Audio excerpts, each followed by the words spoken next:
I believe that Raila had no option but to let the people go and see William Samoe Ruto. And I think he had this kind of feeling before, because there were indicators that were being sent to governors, they were being sent to MCAs, people are disgruntled, and basically people wanted to attend this meeting. If Raila Odinga gave instructions to Luos or to leaders in Luoland to go and attend William Samoe Ruto's meetings, or the President William Samoe Ruto's meetings, I can assure you there would have been nothing happening in Homabay, in Kisumu, and in Siaya.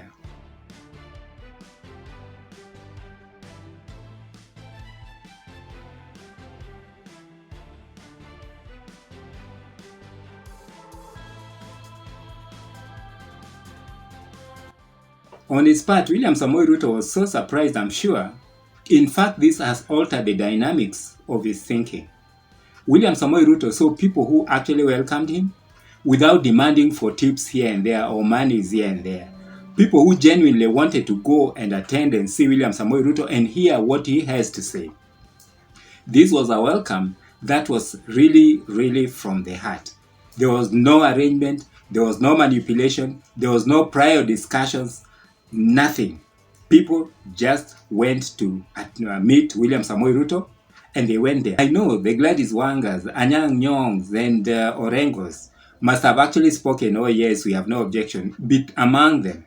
But the truth is, the undercurrent, the thing that is pushing these people to actually go and meet William Samoe Ruto is the fact that they have been under spotlight, and the fact that they have very poor record, and they do not want to actually let William Samoe Ruto come and then end up with a shame. In fact, William Samoe Ruto is very brilliant. He actually challenged Orengo and told Orengo that he was going to do a road that goes to Orengo's home place. Orengo is known for not being able to do that road for the long he's been MP for Ugenya.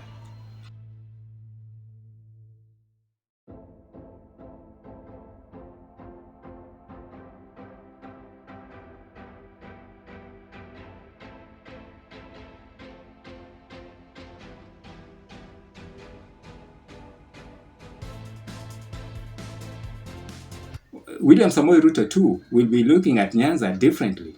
In as much as William Samoe Ruto has been saying that he will not have any handshake with anybody, and the fact that people have generally been thinking that whenever you talk about opposition in Kenya, you are talking about Raila Odinga or talking about Luos.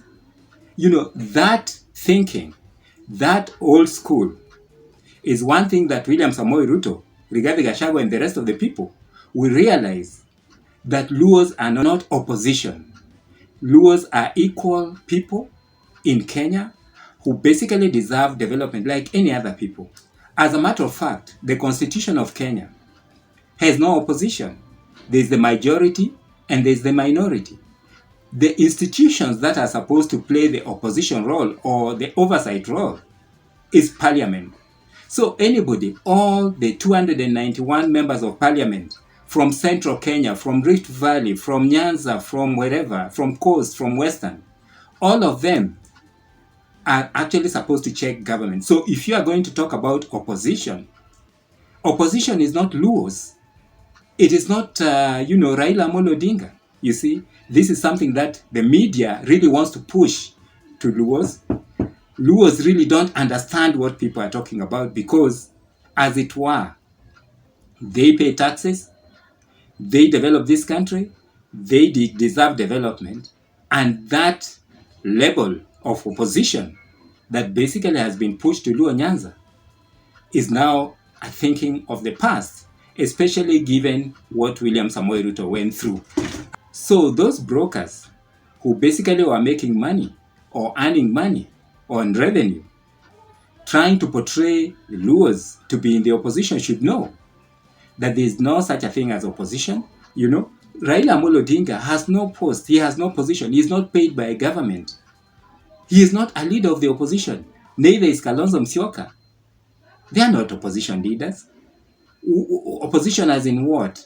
What role are they supposed to play? Nothing. These are leaders in their own right. So there is nothing like the opposition, and sooner or later, I'm sure William Samoe Ruto will actually fundamentally change his opinion or his view about Luo Nyanza and about handshake and about opposition.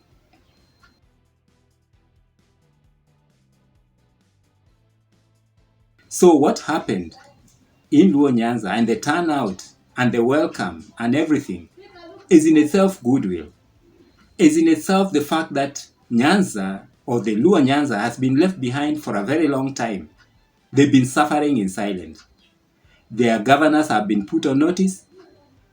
The MCAs were put on notice. And all the leaders were put on notice, including Raila Odinga. He was put on notice. Guys are just tired. Guys want development. And that is all. That is the business. And that is the lesson that I think William Samoe Ruto will have learned, at least from this visit in Nyanza. But what do you think? Do you think Raila Odinga made calls and lobbied people to go and meet William Samoe Ruto? Do you think that that turnout is the best turnout that you can get in Nyanza? Yes, it was warm. My answer is no. At best, Raila Odinga just gave a no objection reluctantly. Thank you very much for tuning in. Welcome to Talk to Africa.